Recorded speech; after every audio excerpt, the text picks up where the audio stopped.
Praise the Lord. என் பேர் crystal. இந்த வாட்டி நமக்கு கொடுக்கப்பட்ட டாபிக் தேவனுடைய எதிர்பார்ப்பு. பைபிளில் படிக்கும்போது ஆண்டவர் நம்மகிட்ட நிறைய காரியங்களை எதிர்பார்க்கறத நம்மளால படிக்க முடியும்.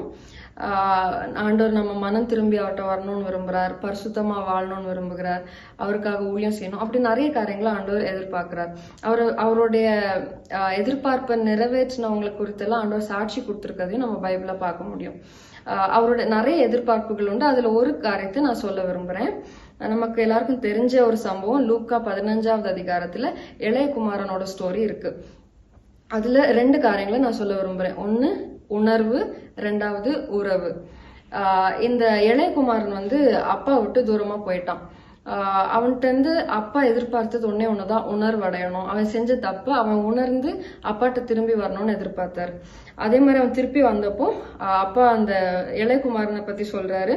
லூக்கா 15வது அதிகாரம் 24வது வசனத்துல, என் குமாரனாகிய இவன் மரித்தான், திரும்பவும் உயிர்த்தான், காணாமற் போனான், திரும்பவும் காணப்பட்டான். இதைதான் ஆண்டவர் நம்மகிட்ட எதிர்பார்க்கிறாரு. நம்ம உணர்வு அடையணும். நம்ம பாவத்துல இருந்து எவ்வளவுதான் ஆண்டவர் விட்டு தூரமா போனாலும் நம்ம உணர்வு அடைந்து அவர்கிட்ட திரும்பி வரணும் அப்படின்றத ஏசப்பா நம்மகிட்ட எதிர்பார்க்கறாங்க. 2வது காரியம் உறவு. அதை மூத்த குமாரன்ட்ட நம்ம பார்க்க முடியும். 15வது அதிகாரத்தோடைய 31வது வசனத்துல அப்பா அவன்கிட்ட சொல்றாரு, மூத்த குமாரன்ட்ட, மகனே நீ எப்போதும் என்னோடு இருக்கிறாய், எனக்குள்ளதெல்லாம் உன்னுடையதா இருக்கிறது அப்படின்னு. இது சொல்றதுக்கு முன்னால ஒரு 2 வசனத்துக்கு முன்னால 29வது வசனத்துல மூத்த குமாரன் அப்பாட்ட சொல்லுவான், நான் உங்களுக்காக ஊழியம் செஞ்சேன், உங்க கற்பனைகள் எல்லாம் கை கொண்டேன், உங்க கூட இருந்தேன், ஆனா நீங்க எனக்கு ஒரு ஆட்டுக்குட்டி கூட கொடுக்கல அப்படின்னு சொல்லுவான். உண்மைதான், அப்பா அவனுக்கு ஒரு ஆட்டுக்குட்டி கூட கொடுக்கல, ஆனாலும் அவன் அப்பா கூட தான் இருந்தான். இதுதான் ஆண்டவர் இன்னைக்கு நம்மகிட்ட எதிர்பார்க்கிறாரு.